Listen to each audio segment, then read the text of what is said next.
Assalamualaikum warahmatullahi wabarakatuh.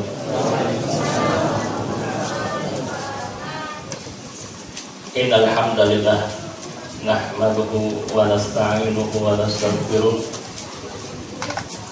wa na'udzu billahi min shururi anfusina wa min sayyiati a'malina.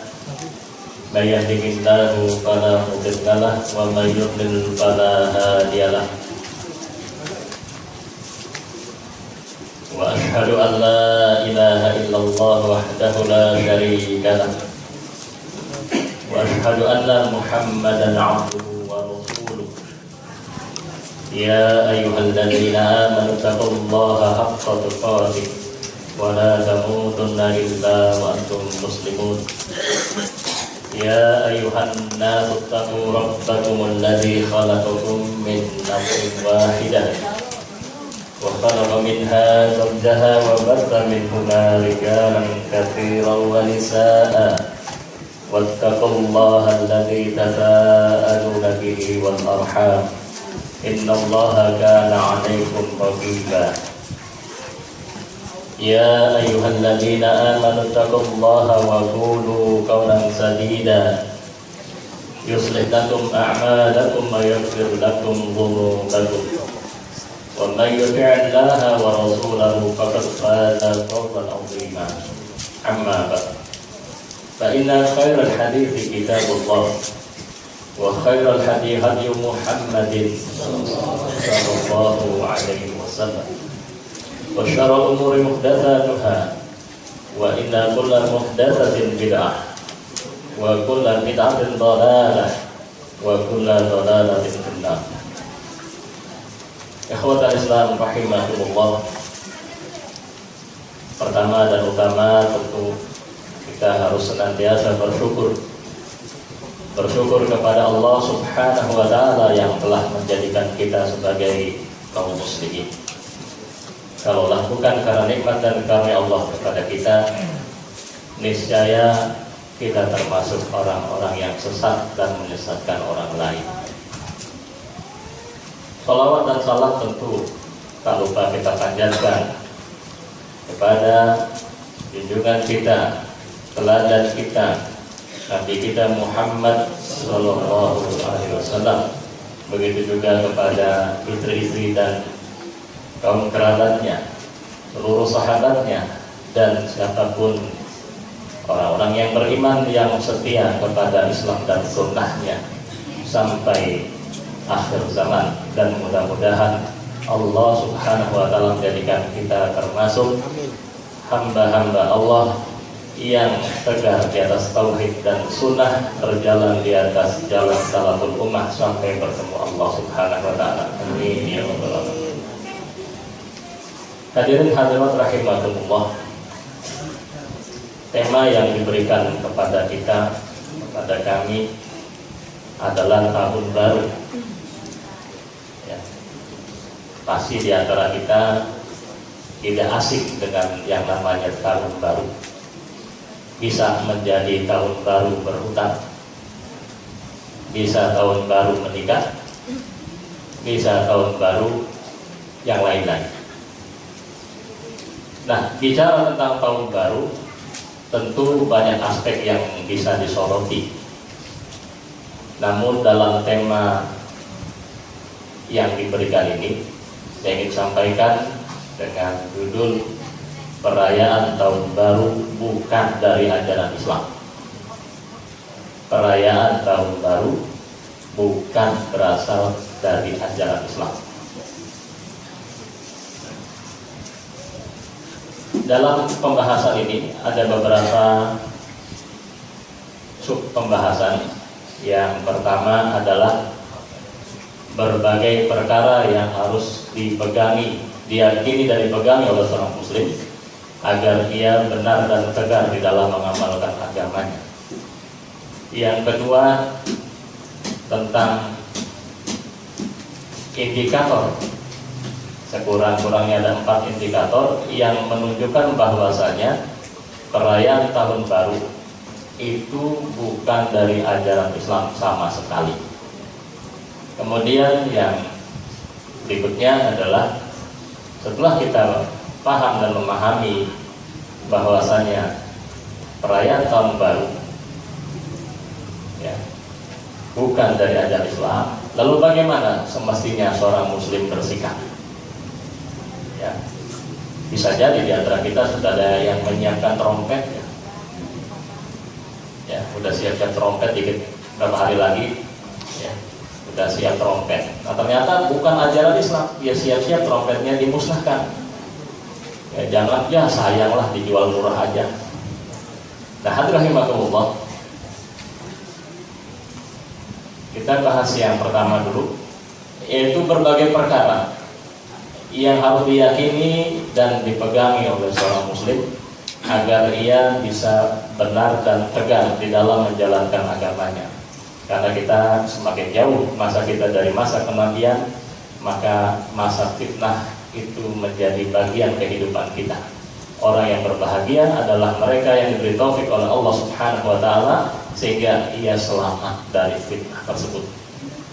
Sedangkan bagi mereka yang tidak mendaki Allah kebaikan, maka ia akan berjalan bersama fitnah-fitnah itu.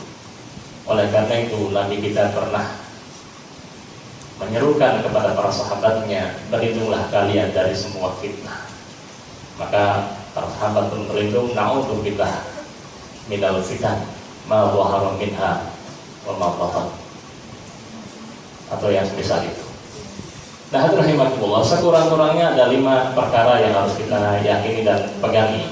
Yang pertama, seorang muslim ia harus yakin tanpa ada keraguan sedikit pun bahwasanya Islam yang dibawa oleh Nabi kita Muhammad sallallahu alaihi wasallam adalah penutup risalah. Ia adalah agama yang hak dan diridhoi Allah Subhanahu wa taala. Siapa saja yang tidak dalam agama ini, maka statusnya adalah kafir, siapapun dia. Siapapun dia. Siapa yang tidak berada di dalam agama Islam yang dibawa oleh Nabi kita Muhammad sallallahu alaihi wasallam, maka statusnya dia adalah kafir. Dan kafir itu ada 2. Ada kafir asli, ada kafir riddah. Kafir asli adalah mereka yang termasuk golongan ahlul kitab. Ahlul kitab Yahudi dan Nasoro plus kaum musyrikin. Ya, jadi yang pertama kafir asli itu adalah jenisnya ahlul kitab, Yahudi dan Nasoro. Ya, mereka adalah ahlul kitab dan hukumnya kufar. Termasuk kafir asli yang berikutnya adalah al-musyrikun, yaitu mereka yang beragama dengan agama buatan. Bukan berarti agama seperti Yahudi dan Nasoro, mereka mengambil agama samawi, namun agama yang sudah dirubah-rubah dan sudah mansuh dengan diutusnya Nabi kita Muhammad SAW. Adapun kaum musyrikin dimaksud tadi adalah mereka para penyembah berhala selain dari Yahudi dan Nasoro. Nah, mereka termasuk kafir asli. Sedangkan yang kedua adalah kafir riddah. Mereka yang tadinya asalnya muslim, namun melakukan salah satu atau lebih dari nawaqidul Islam, pembatal-pembatal Islam. Ya, di mana Syekh Muhammad bin Abdul Wahhab rahimahullah taala telah menyebutkan sekurang-kurangnya ada 10 pembatal keislaman. Namun para ulama mengingatkan, apabila seorang muslim jatuh kepada salah satu daripada amalan-amalan yang membatalkan Islam itu, maka ia harus diperinci keadaannya. Karena di negeri kita sepertinya pelaku pembatal Islam itu mudah ditemui. Bahkan di pengajian-pengajian. Contoh, ya, ketika seorang berdoa, ya Allah, syafaatkan kami dengan syafaat Nabi-Mu. Sedangkan sebelahnya berdoa, ya Muhammad, syafaatkan kami. Mana yang bertauhid, mana yang berbuat syirik? Ini kan udah ngaji ya. Kalau pada ngaji bisa jawab cepat. Yang bertauhid adalah ya Allah berikan syafaat Nabi untuk kami. Sedangkan mereka yang meminta ya Muhammad, ya Rasulullah syafaatkan kami, mereka berdoa kepada makhluk. Dan di dalam kitab-kitab akidah disebutkan di antara daripada perbuatan termasuk syirik akbar adalah berdoa kepada selain Allah. Ya, kalau kita berdoa kepada Allah semata, ada sebagian kalangan yang meremehkan bahkan mencibirkan mulutnya kepada kita. Kok berdoa langsung kepada Allah? Kita kan banyak dosa. Ya, kita kan banyak salah, nggak pantas lah minta langsung kepada Allah yang maha suci, yang maha tinggi. Kita perlu koneksi, ya perlu calo. Ya nggak tanah aja doa juga ada calonnya. Makanya di negeri kita calo-calo doa cepat kaya. Ya. Kenapa sih kita tidak berdoa langsung kepada Allah? Sampai urusan minta sendal saja kita dianjurkan untuk berdoa kepada Allah. Coba. Karena di negeri kita umumnya ditanamkan kalimat-kalimat kita kan orang-orang yang berdosa, orang awam. Allah punya orang-orang yang dekat, yang siap membawa doa kita kepadanya. Nah, muncullah kejadian-kejadian atau realitas seperti itu. Oleh karena itu, rahimahullah, jadi kita harus yakin Islam yang dibawa Nabi kita itulah adalah agama yang hak, yang benar, diridhoi dan mendatangkan kebahagiaan dunia dan akhirat. Dan siapapun muslim harus yakin siapa yang tidak beragama dengan agama Islam, dia adalah orang yang sesat, agamanya batil, dan dia bertemu dengan Allah dalam kondisi merugi. Apa dalilnya? Di antaranya yang paling tegas, wa may yabtaghi ghairal islami dina fala yuqbala minhu wa huwa fil akhirati minal khasirin. Siapa yang mencari agama selain agama Islam, maka sekali-kali tidak diterima amalnya itu, tidak diterima agamanya itu, dan dia di akhirat termasuk orang yang merugi. Sedangkan di hadis juga terang sekali, ya, bahwasanya siapa yang telah mendengar Nabi kita, la yasma'u bi ahadun min hadhil ummah yahudiyyun wala nasraniyyun thumma yamut wa lam yu'min billadzi ursiltu bihi illa kana min ashabin nar.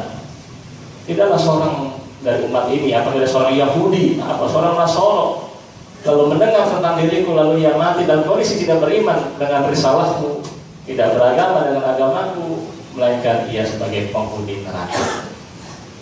Riwayat Muslim.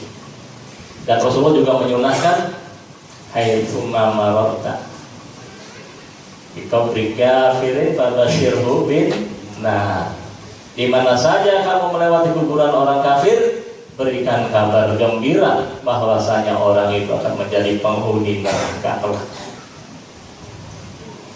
Nah, kalau seorang muslim tidak yakin agamanya yang benar, apa yang terjadi? Dia pasti akan berdalih dengan kalimat banyak jalan menuju Roma. Kita tidak pernah diajarkan menjadikan Roma sebagai tujuan. Orang Mekah, Madinah aja banyak yang belum.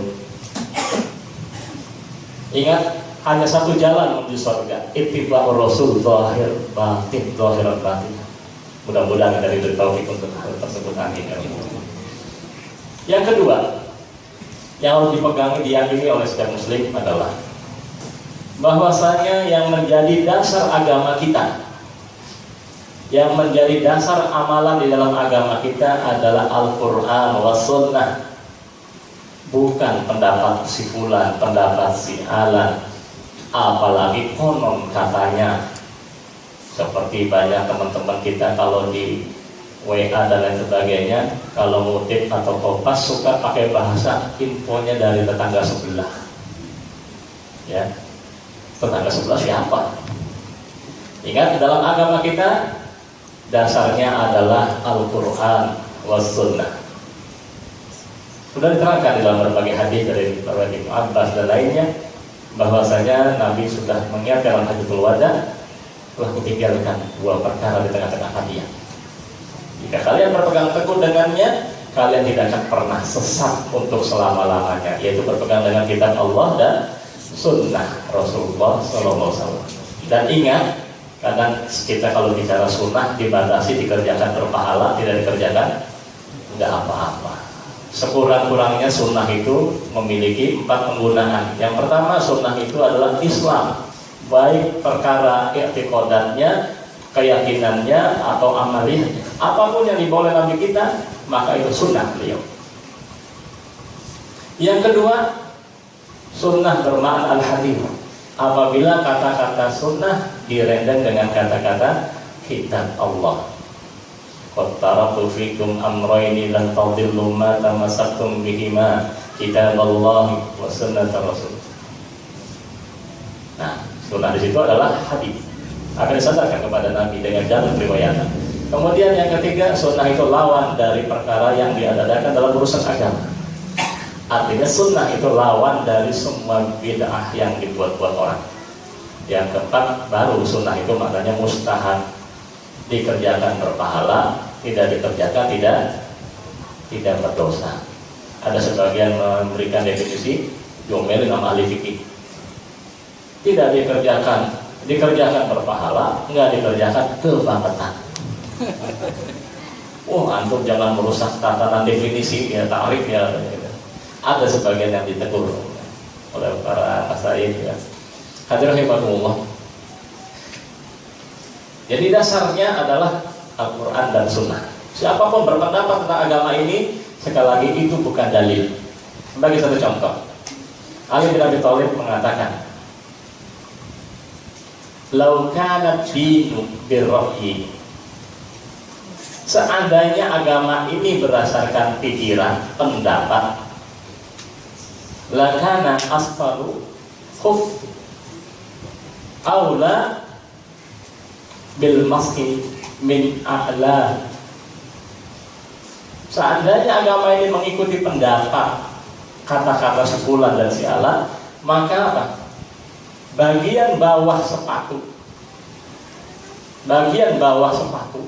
itu lebih patut, lebih pantas diusap daripada bagian atasnya.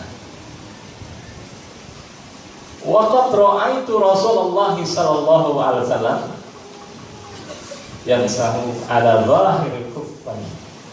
Akan tapi sungguh aku telah melihat Rasulullah SAW mengusap bagian atas khuf, kedua khufnya.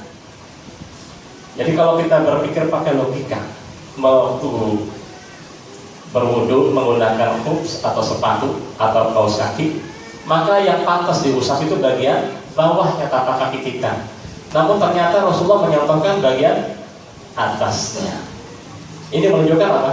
Agama itu adalah ketundukan kepada syariat. Karena banyak perkara-perkara yang menurut akal kita nggak cocok, tapi cocok menurut syariat. Menurut akal kita cocok, tapi kadang syariat bilang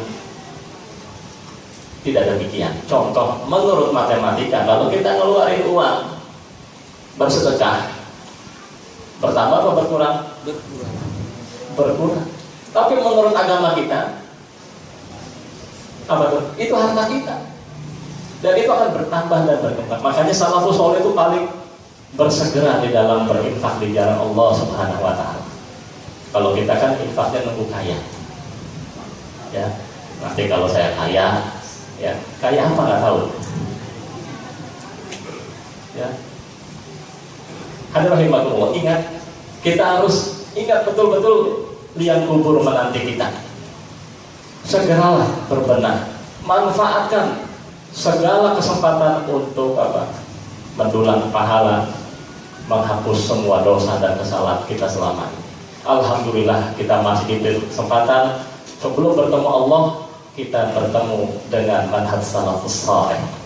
Kalau bukan karena karunia Allah, niscaya kita selalu menjadi manhaj yang salah. Oleh karena itu mudah-mudahan kita diberi taufik untuk jadi manusia yang serba soleh, bukan yang serba salah lagi.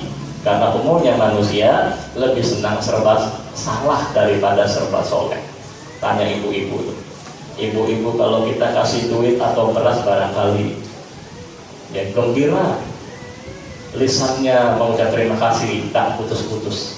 Namun ketika kita kasih pakaian syar'i, Bu, detik ini juga dipakai yang pakaian yang Allah dan Rasulnya tetapkan ini. Nah, beraneka ragam jawabannya. Aduh, belum dapat hidayah. Emang masuk surga cuma pakai jilbab doang dan berbagai macam alasan. Kemudian rahimakumullah, perkara ketiga.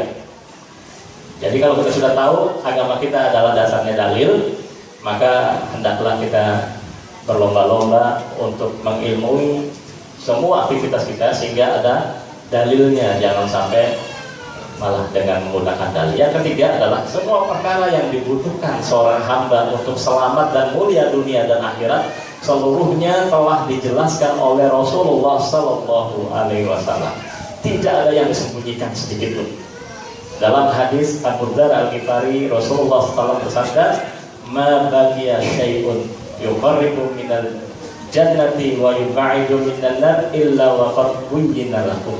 Tidak ada satu perkara atau urusan, tidak tersisa urusan apapun yang mendekatkan kepada surga dan menjauhkan dari neraka, melainkan semuanya itu sungguh telah dijelaskan kepada kalian.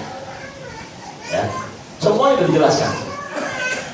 Berkali-kali kita ingatkan, ya, semua sudah dijelaskan dari urusan buang hajat sampai ngadain hajatan sudah diterangin sama Nabi kita.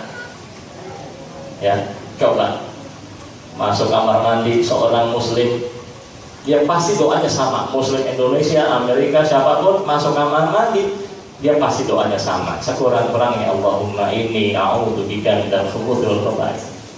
Adapun kalau di kalangan kita ada sekurang-kurangnya nanti bismillah boleh diawali ya. Nah, sekurang-kurangnya itu. Terkadang ada juga ya, rajin ngaji, bahkan jadi pemimpin majelis taklim, masuk kamar mandi numpang-numpang, anak bagong mau pipis. Ini realitas. Saya ngobrol dengan beberapa orang-orang tua, pada ketawa nyengir. Saya tanya, kenapa Pak? Saya ingat kenapa? Lewat sawah numpang-numpang, Mbah. Coba, kalau bukan karena Islam, bagaimana kalau kita mati dengan membawa keyakinan ini? Numpang-numpang. Ini masih banyak loh. Yang enggak hanya orang awam, kadang pimpinan majelis taklim, ibu-ibu. Makanya kalau misalnya ibu-ibu umumnya ya rajin megang ngaji, hasilnya paling ganti seragam. Ibu ya, kalau di sini enggak ya, enggak beda. Ganti seragam sama daftar apa? Daftar harga, tukeran. Oke, lagi bikin somai nih, ada yang mau beli nggak? Nah, ibu-ibu. Ya. Oleh karena itu, rahimahullah, ingat semua perkara yang dibutuhkan oleh seorang hamba untuk selamat dunia akhirat, itu semuanya sudah dijelaskan oleh Nabi kita. Maka merupakan kebodohan kalau kita menyibukkan diri dengan apa yang tidak diajarkan.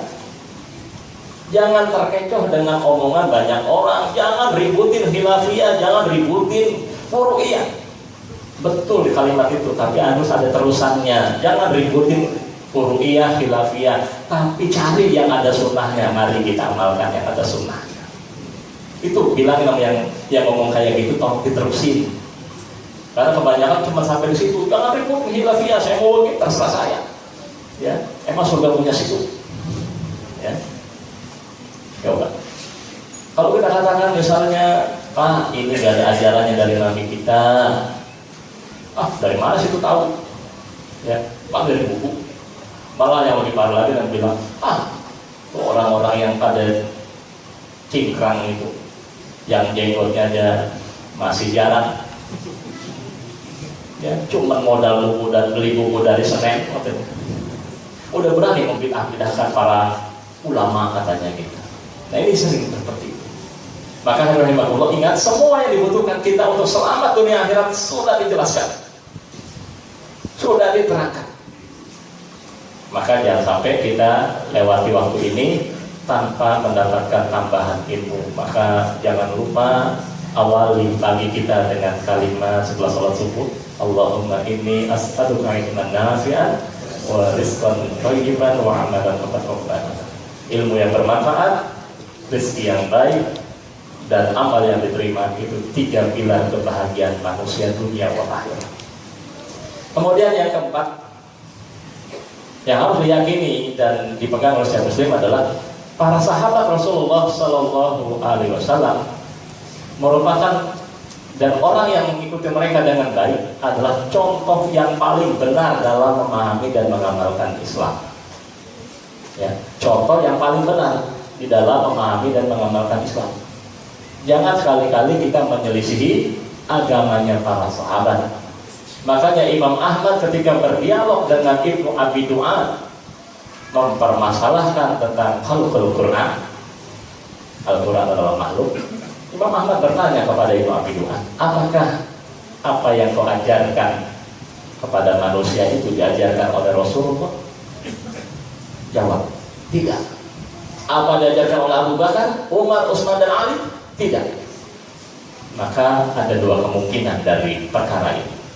Kemungkinan pertama, Rasulullah SAW mengetahui apa yang kamu ajarkan kepada manusia itu. Rasulullah dan para sahabatnya mengetahui apa yang kamu ajarkan kepada manusia itu. Namun mereka diam. Maka kewajiban kita pun diam seperti mereka. Kemungkinan kedua, Rasulullah SAW dan para sahabatnya nggak tahu tentang apa yang kamu ajarkan, sedangkan kamu tahu dengan apa yang daripada apa yang dipahami oleh Rasulullah.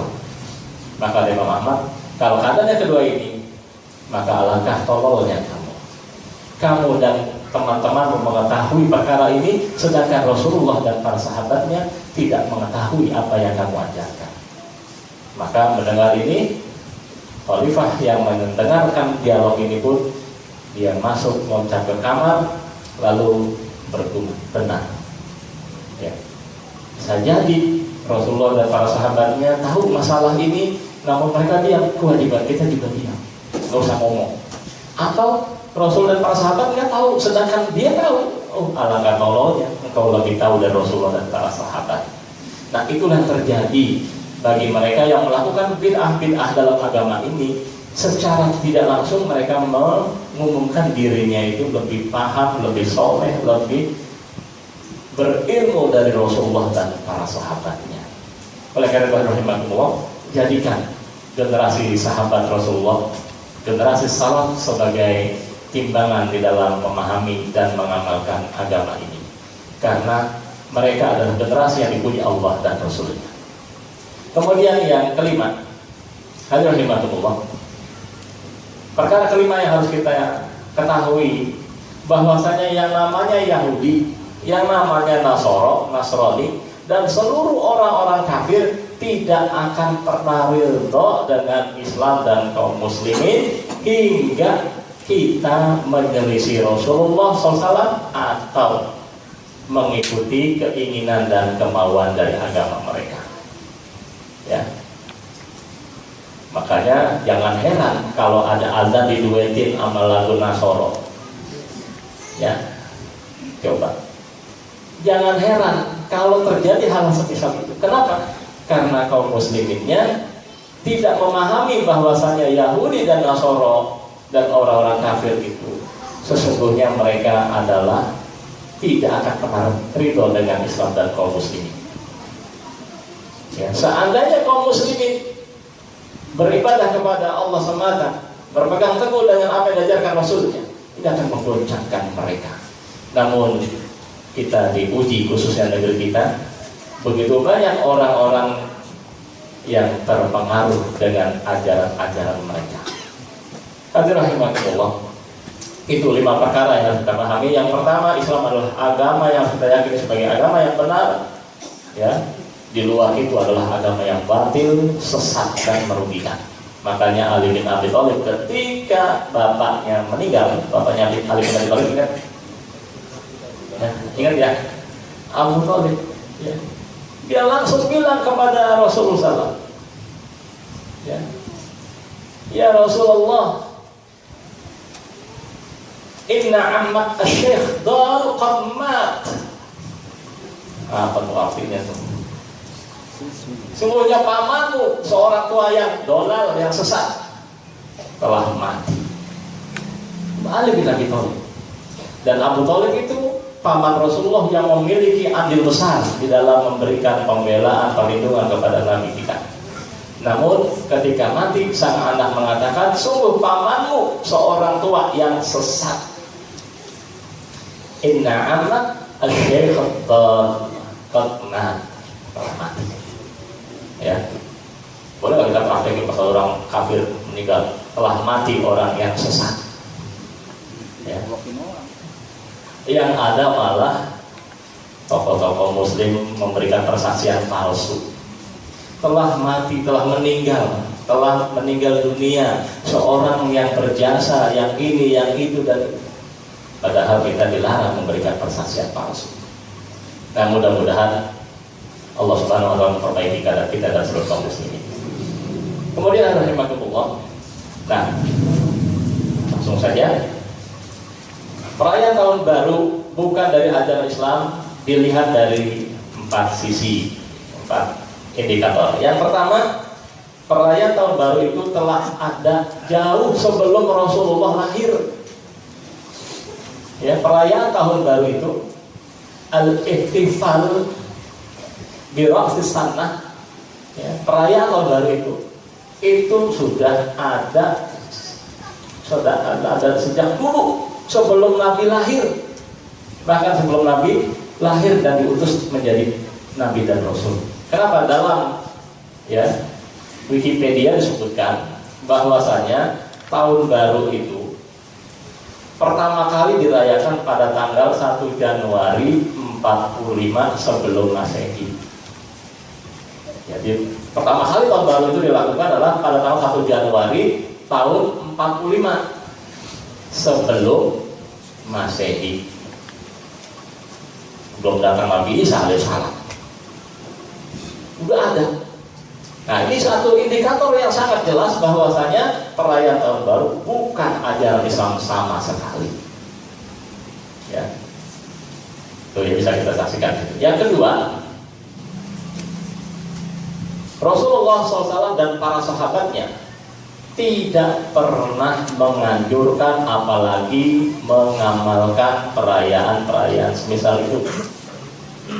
Itu bisa dibuktikan, tidak ada satupun dalil yang menunjukkan Rasulullah dan para sahabat mengerjakan, melakukan perkara-perkara demikian. Makanya Ummul Mukminin Aisyah radhiyallahu taala anha mengatakan, menyampaikan sebuah sabda Rasulullah SAW. Rasulullah SAW bersabda, "Man amila amalan laisa alaihi amruna fa huwa radd." Barang siapa mengamalkan satu amalan yang tidak ada dasarnya, tidak ada perintahnya dari agama kita, yaitu agama Islam, maka amalan tersebut tertolak. Riwayat Muslim. Kemudian rahimakumullah, indikator ketiga, Allah Ta'ala telah memberikan hari perayaan terbaik untuk kaum muslimin, yaitu Idul Fitri dan Idul Adha. Sedangkan Id pekanan adalah Yaumul Jumu'ah. An Anas bin Malik radhiyallahu ta'ala an qala kana li ahli al-jahiliyah yawmani fi kulli sanah yal'abuna fihima falamma qadima an-nabiy sallallahu alaihi wasallam al-Madinah qala kana lakum yawmani tal'abuna fihima wa qad abdalakumullahu bihima khairan minhuma yaumal fitri wa yaumal adha. Dari Anas bin Malik, semoga Allah meridhoinya, yang berkata, dahulu orang-orang jahiliyah setiap tahunnya memiliki 2 hari raya, 2 hari yang mereka bergembira di dalamnya. Nah, ketika Nabi SAW tiba di Madinah, beliau bersabda, dulu kalian memiliki 2 hari yang kalian bergembira di dalamnya, dan sungguh Allah telah mengganti untuk kalian 2 hari yang lebih baik darinya, yaitu Idul Fitri dan Idul Adha. Ini indikator ketiga bahwasanya perayaan tahun baru itu bukan dari Islam. Artinya dengan Rasulullah datang dan Allah mengganti dan menetapkan dengan Idul Fitri dan Idul Adha, ini menunjukkan bahwasanya tahun baru sama sekali bukan dari agama ini. Kemudian yang keempat, indikator yang keempat, hadirin rahimakumullah, tidak diragukan lagi, Nabi kita itu membawa kebaikan seluruhnya. Semua yang dibawa oleh Nabi adalah al-khair kullu, kebaikan seluruhnya. Sedangkan di dalam perayaan tahun baru ini terdapat perkara-perkara yang menyelisih syariat Allah dan Rasulnya. Di antaranya, dalam perayaan tahun baru itu terdapat pengagungan terhadap syiar ibadah orang kafir, semisal trompet dan lonceng. Ya, coba, trompet itu merupakan syiarnya orang Yahudi.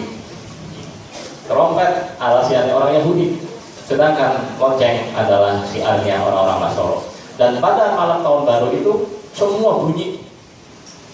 Ya, coba, apakah pantas seorang yang sering melantunkan kitab Allah meniup trompet, ya, merasa bangga dan bahagia? Padahal itu adalah syiarnya orang-orang kafir. Dan seorang yang bertakwa adalah dia melakukan syiar-syiar Allah. Oleh karena itu, di sini menunjukkan bahwasanya kerusakan yang pertama terjadi pengagungan terhadap syiar-syiar ibadah orang-orang kafir, yaitu trompet dan lonceng. Ditambah lagi, ya, api, kembang api dan sebagainya. Dari sisi pengeluaran dananya, pemborosan. Dari sisi apinya, itu adalah kelakuan atau ibadahnya orang Majusi. Kemudian yang kedua, kerusakan yang kedua, dalam perayaan tahun baru itu terdapat simbol kemurtadan. Ya, biasanya kalau tahun baru pada pakai topi tumpeng, ya, topi kerucut. Nah, topi kerucut itu sebenarnya adalah San Benito. Itu merupakan apa? Topi yang digunakan oleh Muslim Andalusia di Spanyol untuk menandai bahwasanya mereka telah murtad dari agama ini. Ya, dulu pembantaian oleh, ya, gereja Katolik Roma, ya, di Andalusia. Semua Muslim yang menyerah, dia harus masuk ke dalam Kristen, masuk dalam agama, ya, Nasoro, tapi dengan syarat dia harus memakai topi kerucut. Itu yang disebut dengan San Benito. Ya, nah sekarang orang gampang aja bikin topi, ya. Dia kagak tahu dasarnya ini adalah sebenarnya simbol bahwasanya orang yang bersangkutan telah murtad dari agama ini, masuk ke dalam agama Nasoro. Makanya jangan ikut-ikutan, ya. Bikin gampang, tinggal beli karton, ya, jangan. Ini termasuk perkara yang sebenarnya menyedihkan kaum muslimin.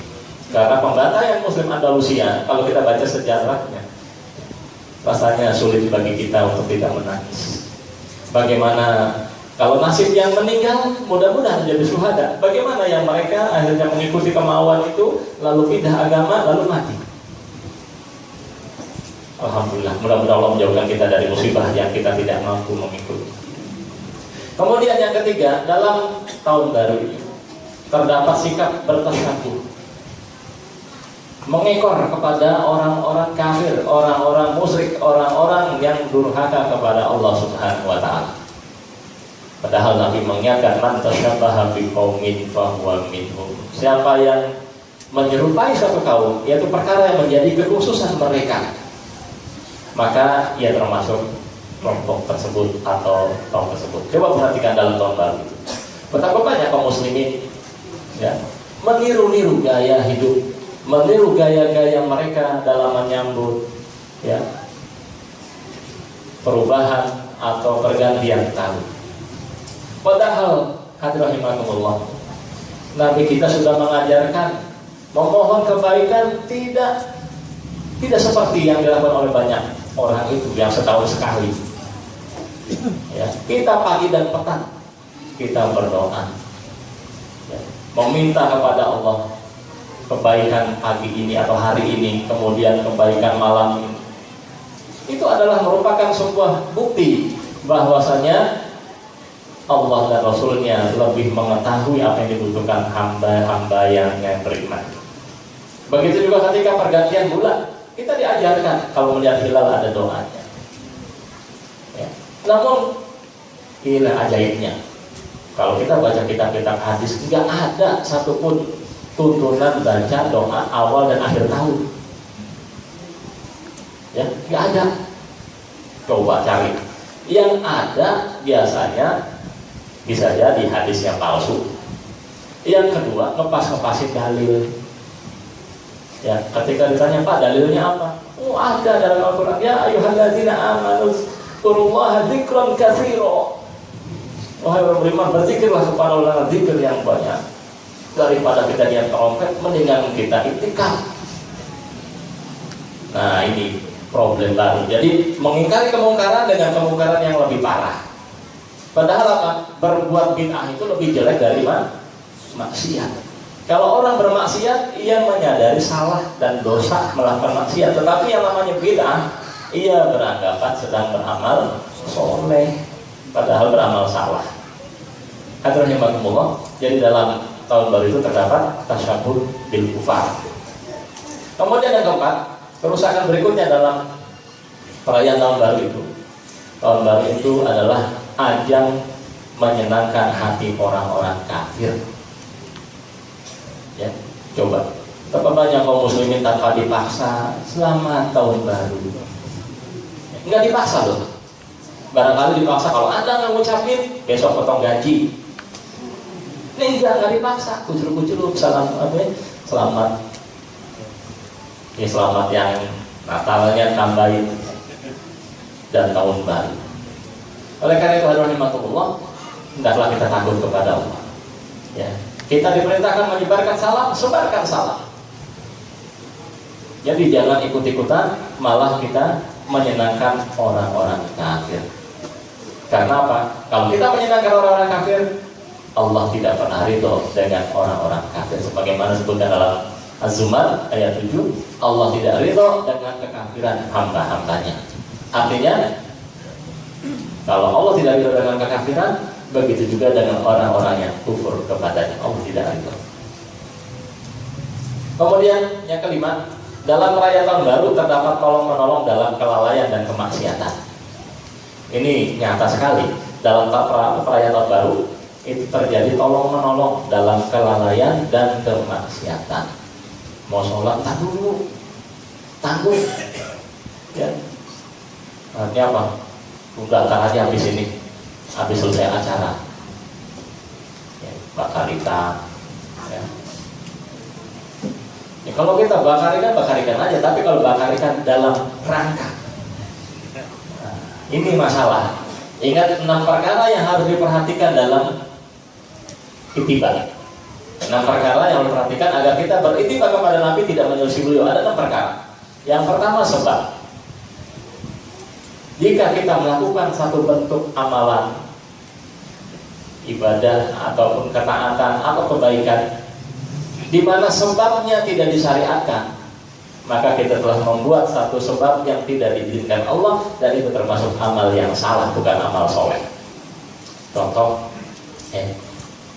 besok misalnya usia kita genap 40 tahun misalnya. Kemudian dia malam tahajud karena dalam rangka bersyukur atas umurnya yang genap 40 tahun itu.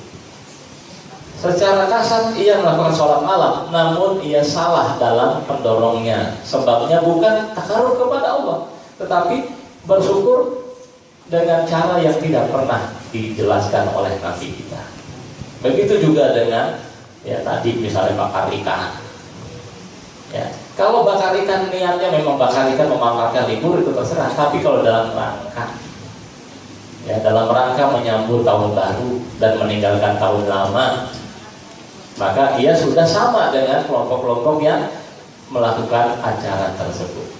Ya, makanya di tahun baru ini terjadi tolong-menolong dalam kelalaian dan kemaksiatan.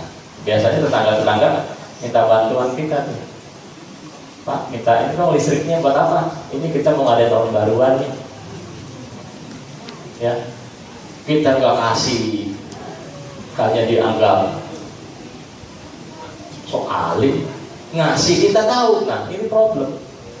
Misalnya lagi kita punya rumah, ada lapangan yang kadang-kadang warga minta minjem lapangan itu. Buat apa? Acara tahun baru. Kasih ya Bu?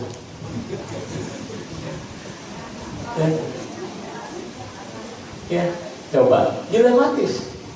Kalau kita bilang misalnya Pak, ya silakan di lapangan manapun yang Allah nggak lihat silakan. Jangan di lapangan saya, tapi di lapangan manapun silakan. Yang penting Allah nggak lihat. Gak mungkin Allah nggak lihat, kan udah tahu Allah nggak lihat itu salah, ngapain emosi terus aja? Ya, seperti ada seorang ikhwah, Ustaz mohon maaf nih, Anda masih merokok. Antum silakan merokok, tapi jangan di tempat yang Allah lihat, silakan. Longo, alhamdulillah merokok. Dan alhamdulillah sampai sekarang ada sebagian juga yang sudah meninggalkan rokok. Silakan antum merokok, cari tempat yang Allah nggak lihat. Ya, ada tempat yang Allah tidak lihat. Nah, kalau kita beriman, nggak mungkin Allah pasti melihat. Tapi kalau ada, nah ini problem. Ada rahimahullah.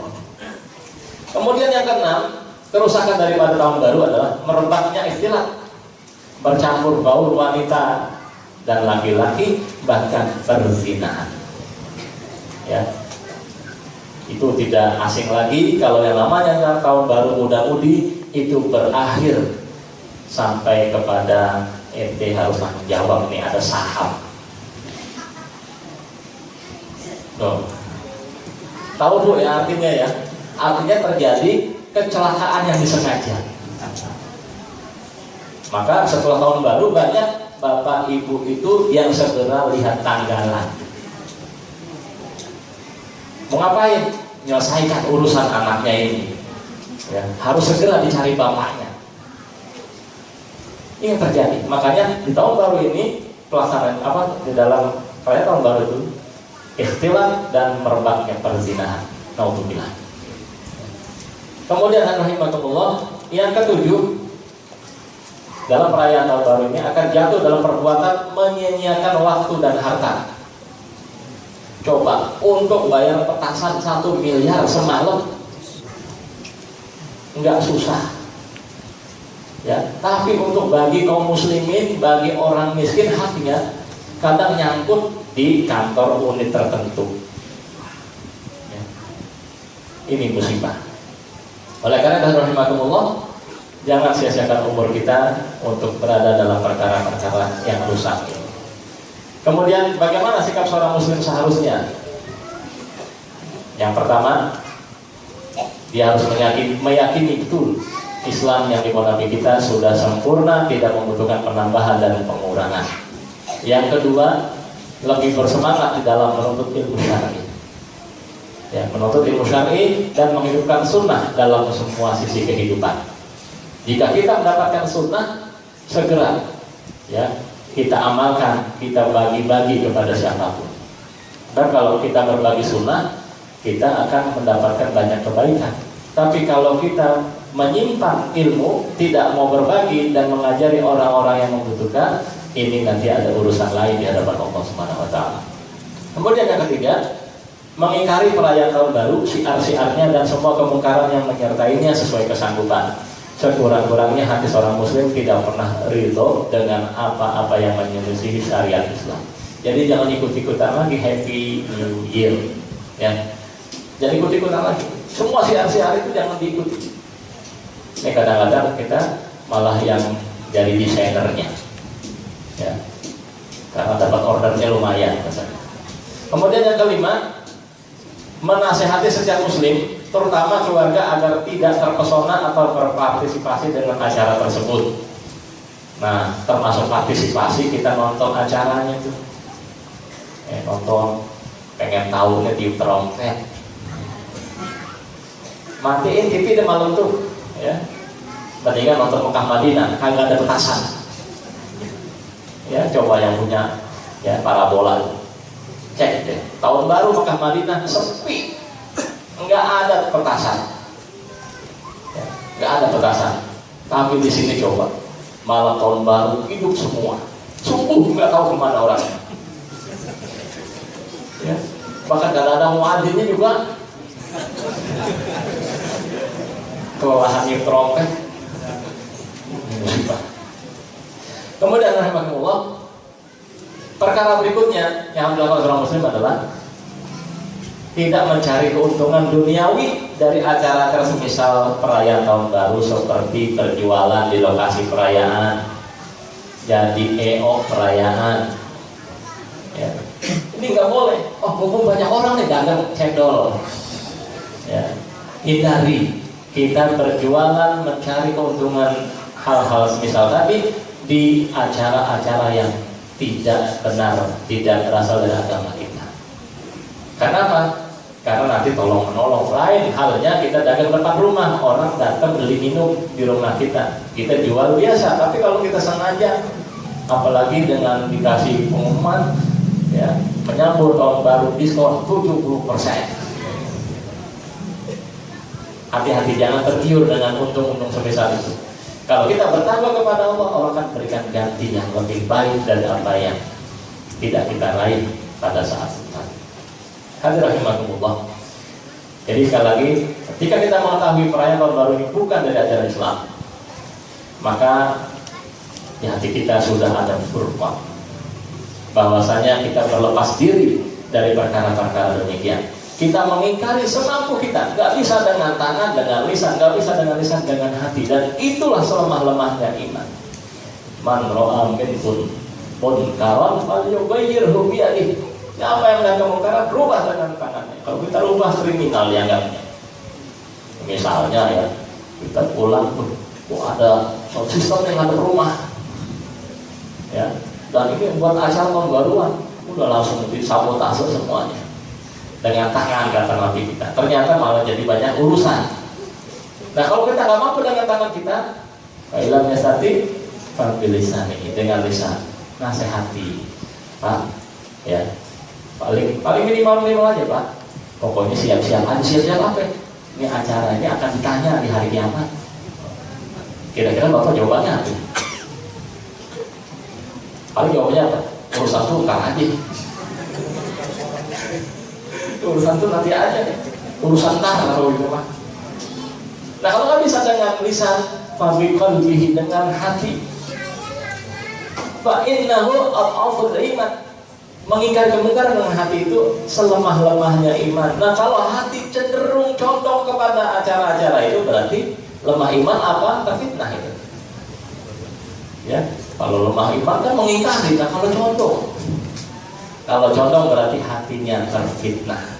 Makanya perbanyak mengucapkan ya muqallibal qulub, tsabbit qalbi ala dinik, ya. Karena hati kita ini mudah bergolak. Ya, contohlah kita kalau kita mau tahu hati kita gampang bergolak, coba datang ke supermarket. Kita rencana mau beli rinso, mau beli deterjen, pulang-pulang bawa kulkas. Urusan bayar belakangan, pokoknya pulang bawa kulkas. Ya, makanya kalau kadang-kadang para suami itu ngetes istrinya setia apa enggak, dibawa ke supermarket. Ya, bawa ke supermarket. Baru masuk pintu diskon 50%, baru masuk sini lagi diskon 30%. Niatnya mau beli deterjen, pulang-pulang bawa yang lain-lain. Ya, hadirin rahimahullah, banyak minta ya muqallibal qulub tsabbit qalbi ala dinik. Ini zaman fitnah. Kematian pasti akan menjumpai kita semua, dan mudah-mudahan saat kita wafat kita dalam kondisi dicintai dan diridhai Allah Subhanahu wa taala.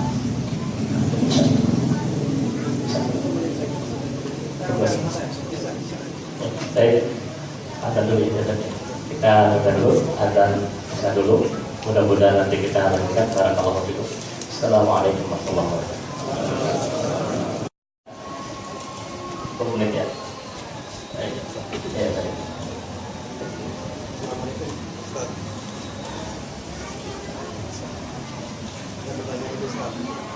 Misalnya dia sudah berdagang di tempat itu sudah 2 tahun di situ lah. Maka pada saat acara itu, tahun baru kan, dia biasa dagang misalnya harganya Rp1. Nah, pada saat tahun baru harganya dinaikin 1. Sangat besar. Ya, baik. Tadi sudah disebutkan di antara sikap seorang muslim adalah tidak mencari keuntungan dunia di acara-acara semisal tersebut. Ya. Jadi otomatis yang selamat adalah pada saat acara itu. Ya. Dia lebih baik tutup sehari ketimbang ia menaikkan harganya. Dia tidak bisa tutup. Tidak bisa tutup. Buka terus. Ya. Dia harus buka terus. Iya. Ya. Dia jangan dinaikin kalau gitu. Jangan dinaikin. Ya. Kenapa kalau dinaikin? Berarti dia ingin mengambil manfaat, istifadah terhadap itu. Karena Imam Ahmad pernah ditanya tentang seorang penjahit. Ketika pasukan Amirul Mukminin beristirahat lalu mereka menyalakan obor, ya, kemudian dia menjahit secepat-cepatnya memanfaatkan lampu itu. Lalu dia bertanya kepada Imam Ahmad, ya, kalau saya lupa kitabnya lagi. Nah, Imam Ahmad mengatakan tidak halal. Kenapa? Telah mengambil manfaat dari harta Baitul Mal.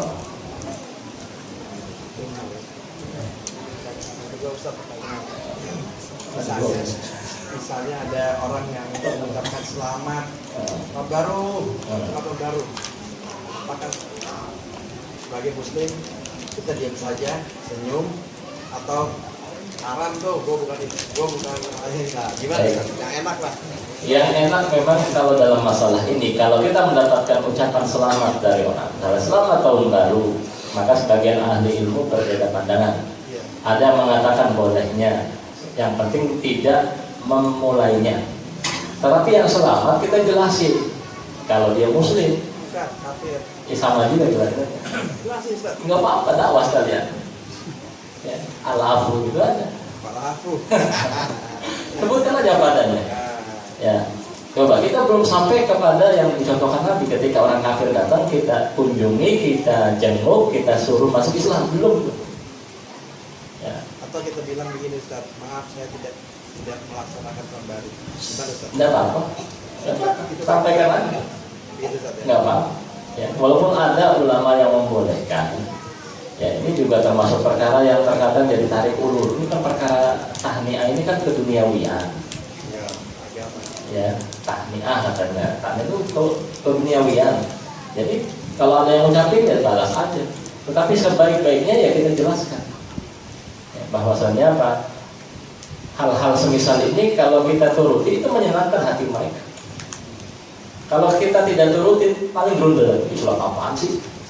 Ya tokoh-tokohnya aja udah pada jadi anggota jin. Apa anggota jin? Jaringan Islam Nusantara. Jadi serba kearifan lokal jadi ukurannya. Kalau kita kan berusaha pengennya apa kata Allah, Rasulnya dan apa yang diamalkan salafus saleh itu yang kita amalkan. Ya mudah-mudahan Allah beri taufik kepada kita semua, karena ada sebagian ya contoh ya kita ambil contoh saja Syekh Ibn Baz rahimahullah ketika ditanya dalam rakyat secara langsung itu ditanya oleh seorang penanya bahwasanya dia adalah seorang otoritas yang menerima dan tidak seorang pegawai. Nah di antara orang-orang yang tes itu ada Syiah, ada Syiah. Nah Syiah ini nilainya bagus, sementara yang Muslim ya tidak layak. Nah si penanya ini mengatakan, ya Syekh, bolehkah aku luluskan yang Muslim yang nilainya tidak layak dan tidak meluluskan orang Syiah tersebut? Maka Syekh Ibn Baz menasihati, jangan berlaku dolim, tapi tetap berlaku adil, dan adil itu lebih utama. Luluskan orang yang Syiah. Ya. Menurut logika kita, begitu. Ternyata siaran langsung itu didengar oleh banyak orang Syiah yang dengan sebab demikian mereka masuk Islam. Ya. Cuma kalau kita tarik, waduh, nanti untungnya mereka belum tentu. Bisa jadi dengan kejujuran kita, malah Allah membuka hatinya. Oh ternyata Ahlus Sunnah yang mereka kafirkan, yang mereka anggap halal hartanya, darahnya, ternyata tidak membalas keburukan dengan keburukan. Ya tentunya ini juga akan terjadi perbedaan pandangan dari berbagai ulama yang lainnya. Tetapi ini salah satu realitas yang pernah dipraktekkan oleh Syekh Ibn Baz, sehingga banyak di antara mereka yang masuk Islam. Baik, ibu-ibu baru mau nanya-nanya ibu-ibu, gimana caranya?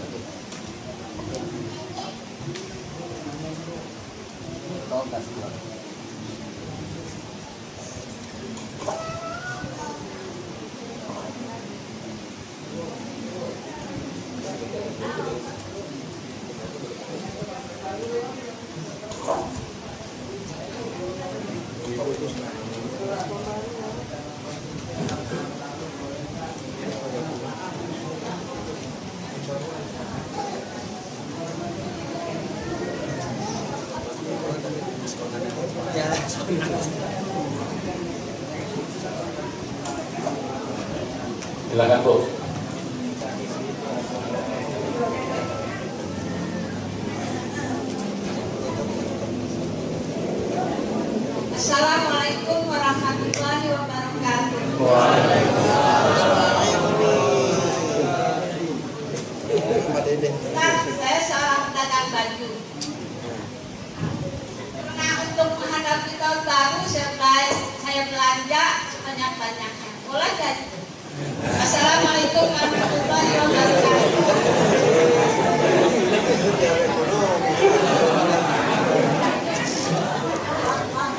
tadi sudah dijelaskan, sikap seorang muslim adalah dalam perayaan-perayaan semisal itu ia tidak mencari keuntungan dunia dengan memanfaatkan acara tersebut, sehingga berdagang atau berusaha dengan perkara-perkara yang sudah kita tahu itu adalah perkara yang salah. Seperti sama saja ketika ada orang mengatakan saya ingin membunuh si A, saya mau beli pisau dengan pisau yang Anda jual. Tentu kalau kita ngasih sementara kita sudah tahu, maka kita termasuk tolong menolong di dalam perkara yang mungkar tadi. Oleh karena itu, ingat sabda Rasulullah, siapa yang meninggalkan sesuatu karena takut kepada Allah, Allah akan memberikan ganti yang lebih baik daripadanya. Jadi kalau dia udah belanja, ternyata nggak boleh, tawakal karena Allah, pasti Allah akan berikan ganti. Ketimbang ia laku barangnya, tapi orang itu dalam kondisi apa? Melakukan kemaksiatan kepada Allah, dan kitalah orang yang memberikan fasilitasnya walaupun bayar. Maka yang lebih selamat adalah pada saat momen-momen semisal perayaan-perayaan yang salah tadi, kita tidak ikut andil di dalam memberikan kebutuhan-kebutuhan mereka. Lain halnya kalau kita dagang, orang itu beli, misalnya beli beras karena buat kebutuhan hidupnya, silakan. Tetapi kalau misalnya kita tahu untuk acara-acara yang dilarang Allah, contoh biasanya kalau ibu-ibu kan suka bikin kue-kue kering gitu ya, atau kue-kue basah ya, tiba-tiba ada pesanan, misalnya 2000 porsi, tapi buat acara Natalan. Kira-kira diterima nggak, Bu? Nah, setan masuk tuh biasanya, terima aja, habis itu tobat deh. Ya, terima, tobat, infak, udah selesai. Nah, jangan seperti itu. Kita tidak tahu pada saat menerima nanti malaikat maut jemput kita. Alhamdulillah. Jadi ibu sekalian atau bapak sekalian, dalam acara-acara yang sudah kita tahu itu adalah termasuk yang dilarang Allah dan Rasulnya, jangan kita berpartisipasi di situ. Yakinlah, ya, Rasulullah sudah mengingatkan kita, cari yang halal, tinggalkan yang haram. Cari yang halal. Kalau kita lapar karena menahan diri dari yang haram, nggak usah heran, karena Nabi kita pernah perutnya diganjal dengan batu. Abu Bakar pernah diganjal juga. Ya, Rasulullah diganjal perutnya dengan batu karena menahan lapar. Kalau kita ganjal batu karena menahan mules. Ya, kalau mules tuh kata orang itu mas ini ganjal sama batu. Masya Allah, Nabi kita pernah kelaparan. Hadirin rahimakumullah, kalau kita menahan diri dari yang haram, Allah akan memberikan karunia dari arah yang tidak disangka-sangka. Tapi kalau kita menerima yang haram, nah ini persoalan. Ya, pertama, daging yang tumbuh dari yang haram lebih pantas untuk mendapatkan siksa dari neraka. Naudzubillah. Jadi mumpung kita ada kesempatan, mudah-mudahan.